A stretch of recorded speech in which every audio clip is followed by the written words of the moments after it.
Hello, chat. I'm fucked up, bro. I'm really fucked up. But I promised this video and I'm gonna make it. So, don't expect too much, but yeah, let's get into it. If I missed something, probably will. I already know. I'll make a new video about it. But it's just because I'm bored and it's fucking Sunday. So, today I want to go for the first percent for value gap and the true for value gaps. Whoa, as some of you might have heard or seen before, you have seen me and a couple other guys in my server trade the first presented for value gap. What is the first presented for value gap? The first presented for value gap is the first for value gap that forms after 9:30, after the market open. Okay, this is the first presented for value gap after market open, which you can take and will most likely deliver. So I've taken some notes on what it is and what it should do. The first percentage for value gap is a gap where price 99% of the time will refer back to either find support to send price lower or inverse it and expand to the opposite side. Okay, that's what we will do. So how can you utilize it? You can pretty much, let's say you have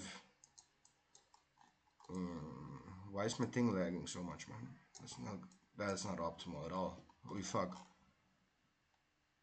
This is not optimal at all, bro. Holy fuck, man. Sorry, guys. Um, so let's just go over some market examples from previous week. Um, so let's mark out 9:30 open.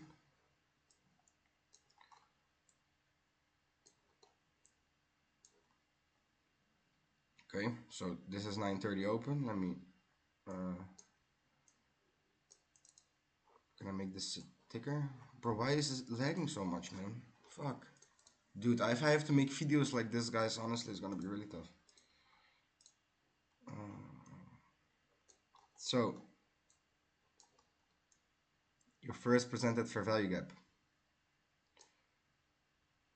We're going to look at 9:30. And I don't know about volume imbalances. So I wouldn't count this volume imbalance, me personally. I wouldn't count this volume imbalance as the first presented fair value gap.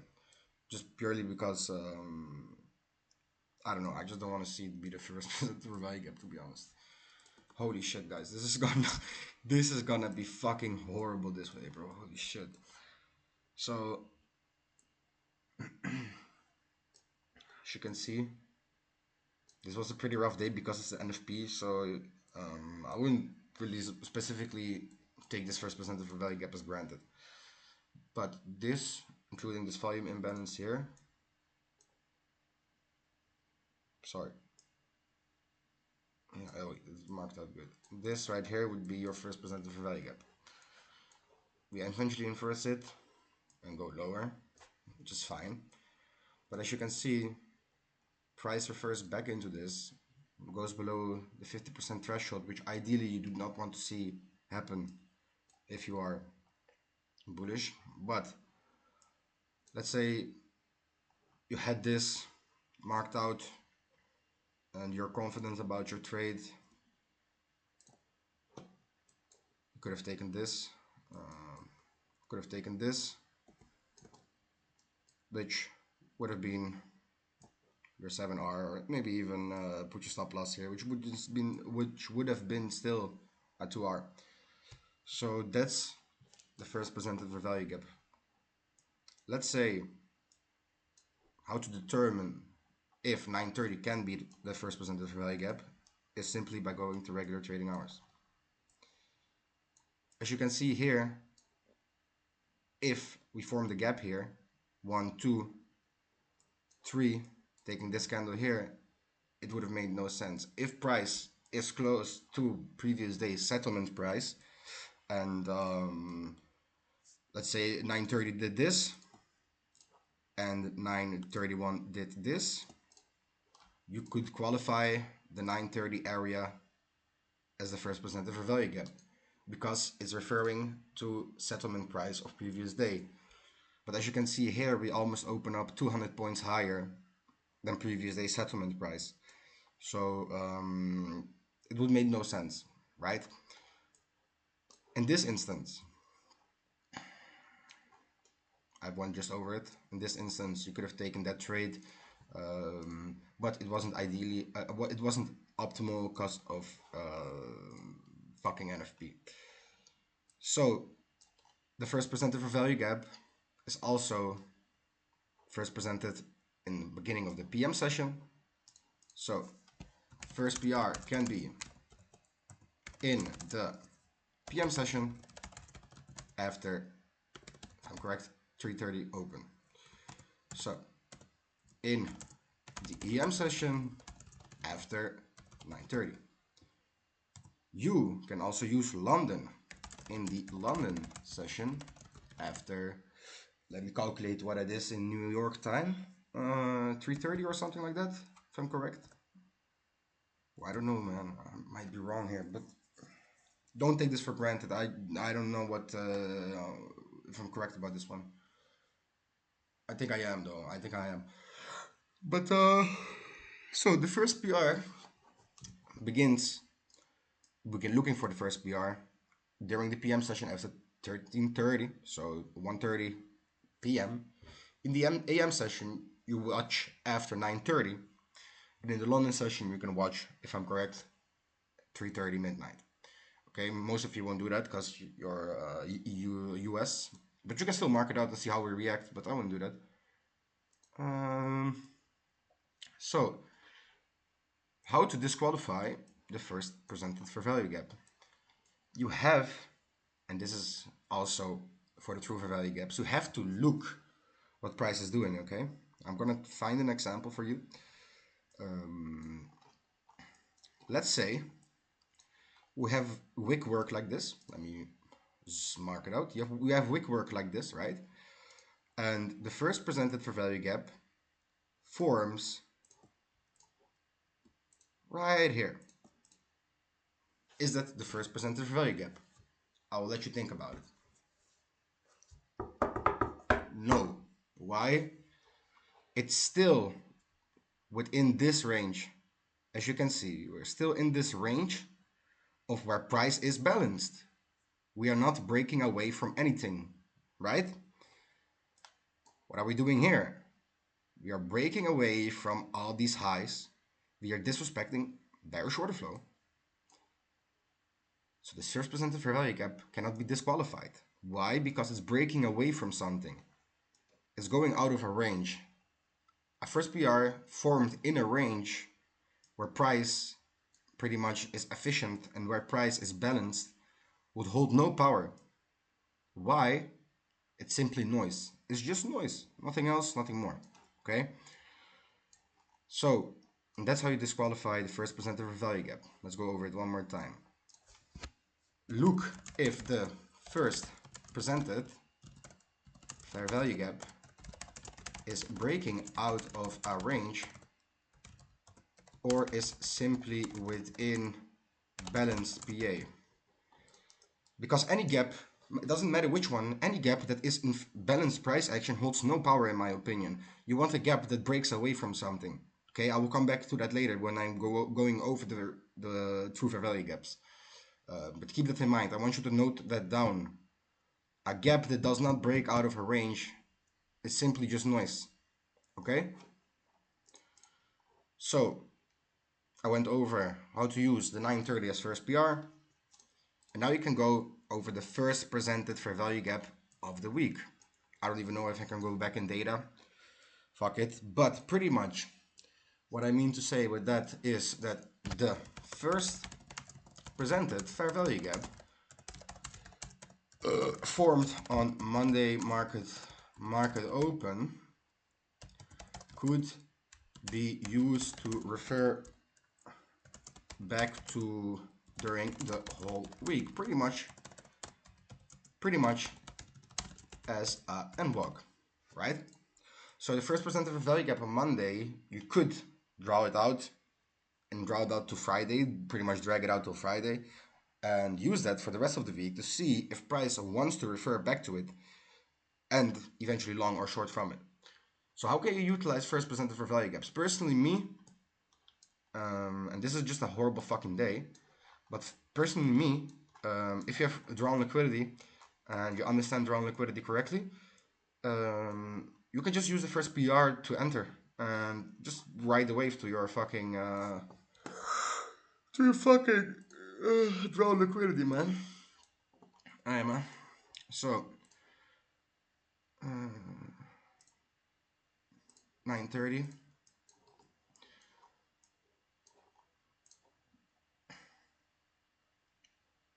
9:30. Holy shit, bro. Why is everything red in my screen, bro? Fuck off, bro. Please. Please, Dad. Please, Dad. Fuck off, Dad. So if you go to regular trading hours on this day, let's go do a top-down analysis.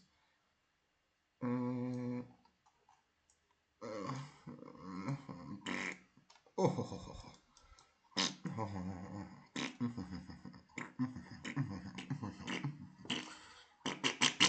So as you see here on 9:30 regular trading hours, the first percentage for value gap is truly a gap on regular trading hours, so you can utilize this. Don't put your stop loss above the gap because it won't work. We can inverse this gap 1,000 times and still deliver to price. So you're pretty much logged in 9:30. You see this first percentage for value gap. You see the opening range of the regular trading hours is big as fuck and needs to be balanced to the downside. So what do? Guys. Oh, nigga. What do? Tell me. TP1, you wait till the whole fucking range is filled. TP2, drawn liquidity. Regular trading hours. The real imbalance in price. Why does price 90% of the time open up and go fill the imbalance? Tomorrow, market open, and Sunday, later today, we'll pretty much open up lower into this. Pretty sure you're going to fill this. So regular trading hours gap, use it. First percentage for value gap, combine it with the regular trading hours gap. If the regular trading hours gap is bearish and you have a bearish for value gap, boom, free short.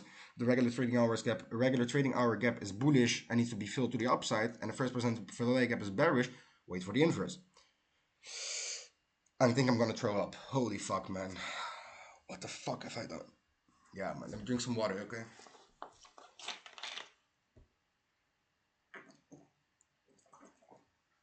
Oh, fuck.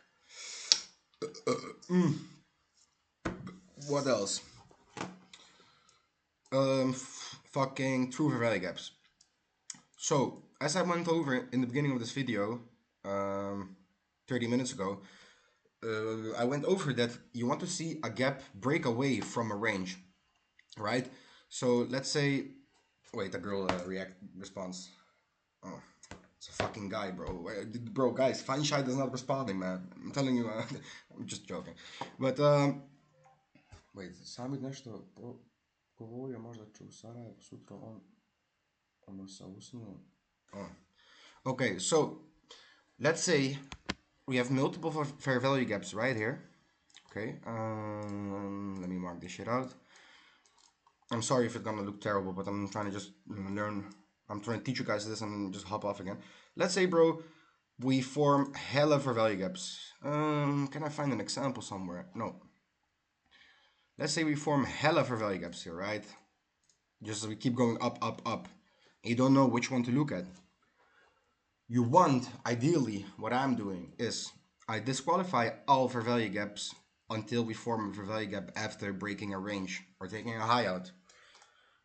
Most times, most often than not, the gap that breaks a range or fucking takes out a high is the one that holds power, is the one that price will refer back to, and the one you want to take. So that's also how I'm gonna leak my model, but that's also how I catch reversals early on. Because let's say, bro, we take out this high and we clearly have a trend, establish a trend, bearish trend, right? Let's say we take out this high and the bullish gap gets inversed. Bullish.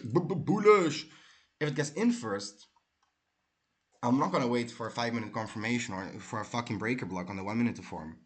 I'm taking that inverse because, as I said, if price, sorry, I've not said it, but I'm gonna say it now. if price is truly bullish, the true fair value gap, the TFVG, should be held, tested, and we should get a reaction from it.